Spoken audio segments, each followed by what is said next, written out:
All right, welcome online students. Today we are going to talk briefly about the Mexican Revolution and then about the Texas Revolution, or Gone to Texas. So just to give some background information, in 1821, the area known as Mexico went through their own revolution, similar to what America did against England back in the 1770s. Mexico was doing this against the King of Spain, and they ended up winning their independence, similar to America. They were led by a guy named Agustin de Iturbide, and he basically was like the George Washington of Mexico. The Mexican army eventually overthrew Iturbide because Iturbide, after leading them to their independence, installed himself as an emperor, unlike George Washington. They eventually overthrew him, and they elected a Congress. They formed a republic, just like the United States had done. And then they elected their first president, who happened to be the leader of the Mexican army, General Antonio Lopez de Santa Anna. And so Santa Anna is going to come back into our conversations here in a bit.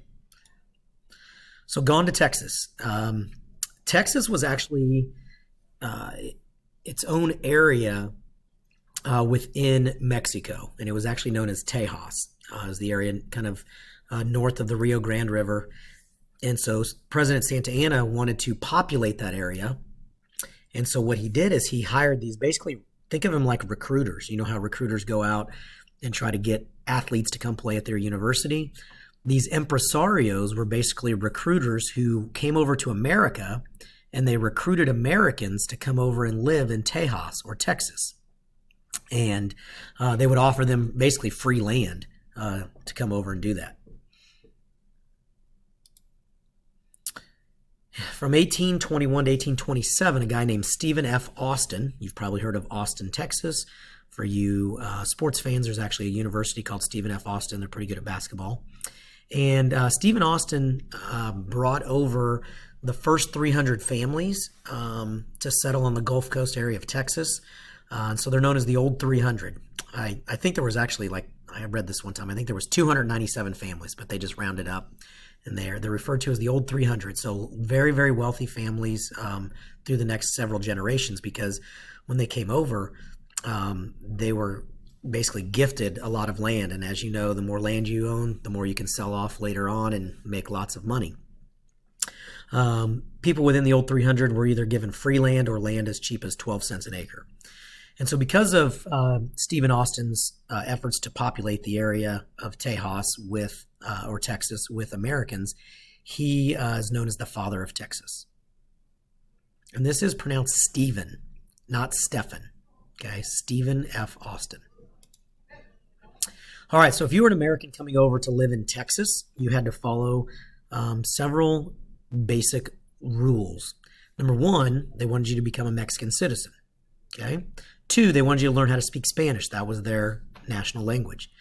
3, Mexico actually had a national religion. They were Roman Catholics, and they wanted you to convert to Catholicism. Number 4, obey all Mexican laws. And that included no slaves. Okay. Slavery had been outlawed in Spanish territories, including Mexico, for quite a while. So if you were an American coming over to make your living through farming, you were going to have to do it without slaves. And of course, pay your taxes. They also wanted you to be a moral, hardworking, and a non-drinker. They did not want you drinking alcohol. As you know, Americans are not going to follow all of these laws. Conflict does start to arise. Many Texans are starting to, they still felt obviously that they were still American, even though they were living in, the country of Mexico in the area of Tejas or Texas. They started illegally bringing slaves over. They got up, very few of them learned Spanish and were upset that items weren't printed in English. They continued to drink and gamble and do things that the Mexican government was not happy with. By 1835, Americans actually outnumbered Mexicans by 10 to 1 in the Texas region. So the Mexican government actually started to crack down then. They started taxing Texans for the first time. Eventually, they close off Texas to any kind of American immigration. And then President Santa Anna actually marches his army north into Texas and had a small battle with the Texans at a place called the Battle of Gonzalez. And Texas basically dared the Mexican army to come and take it. And this essentially starts the Texas independence movement. And a guy named Sam Houston, again, you've probably heard of Houston, Texas, or Sam Houston State University. Sam Houston becomes the leader of the Texas Army. So he's also kind of like the George Washington, if you will, kind of leading that Texas independence movement. You've probably heard of the Alamo in San Antonio. The Alamo was a church mission area, and for 13 days there were 187 Texas defenders plus some women and children and a few African-American slaves that were all basically bunkered inside the Alamo, and the Mexican army surrounded them and fought them for almost 2 weeks, and eventually the Mexican army overwhelms the Alamo and kills everybody inside, kills all the Texas defenders. They did not kill the women and children, and the slaves were spared as well. You'll read a little bit more about this in the reading for your homework. I already mentioned that all 187 were killed, including guys like Davy Crockett, Jim Bowie, William Travis, and then, of course, you probably have heard the term "Remember the Alamo." That was the rallying cry for the Texans.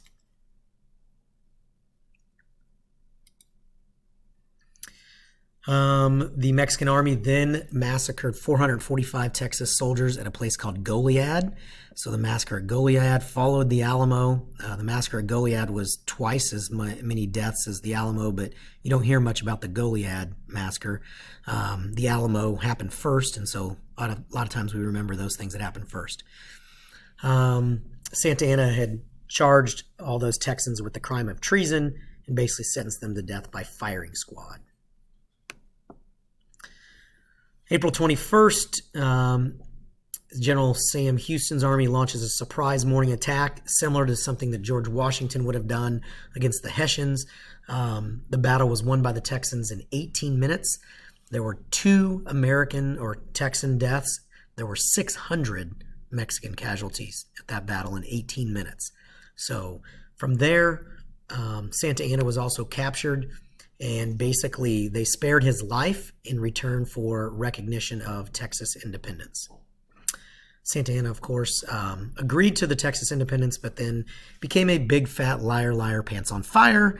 As soon as he was released, he declared that Texas was still a part of Mexico and not free, and continued to try to fight to gain control of it. In 1836, Texas applied for statehood in the United States, even though they were technically an independent nation, but they actually wanted to be a part of the United States. The U.S. actually denied statehood because, number one, they didn't want to go to war with Mexico, and Santa Anna had threatened to go to war with us if we accepted Texas in. And number two, there was already a balance in the Union, 12 free states, 12 slave states. And the President of the United States did not want to upset that balance of power. That was Andrew Jackson at the time. So therefore, we get what's known as the Lone Star Republic. The country of Texas, or Republic of Texas, becomes an independent nation and was such for 9 years. Their constitution was modeled almost exclusively after the U.S. Constitution, with a couple of exceptions. Number one, slavery was specifically allowed, and the Texas president could only serve one term, and it was a 3-year term. So instead of a 4-year term where you could run for re-election, Texas was going to have a new president every 3 years. In 1845, Texas does officially enter the United States as the 28th state. It comes in as a slave state. Mexico immediately attacks the United States, just as they had promised 9 years earlier. And so the U.S. declares war on Mexico. And then that's going to lead to the U.S.-Mexican War, which you will read about in the handout that is posted in Schoology as well, that also talks about the whole Texas Revolution. So make sure you read that entire reading, including all the stuff about Texas, and then you have an assignment that goes with it. Email me if you have any questions. Have a great day.